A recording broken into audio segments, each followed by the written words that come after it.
Hey there YouTube, Ben Green here. Just wanted to show you this right here. It's a monster truck glow in the dark. It's a 5 alarm. Usually don't buy Hot Wheels monster trucks. Don't really buy monster trucks at all.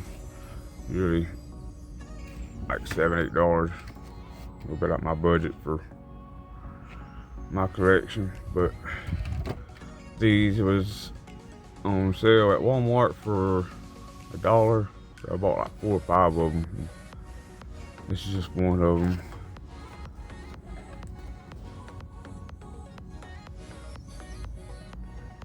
The little treasure hunt symbol. Not sure if this is a treasure hunt. They had them in the glow in the dark series or not, but it's got the symbol there. There's the back of it.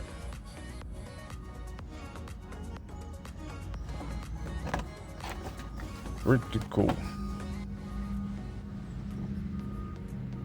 Of course, a fire truck ladder. It moves up and down.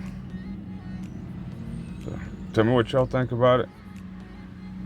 Y'all found one, seen them? If you did, let me know down in the comments below. Remember to please like, comment, and subscribe. We'll see y'all next time. Bye bye.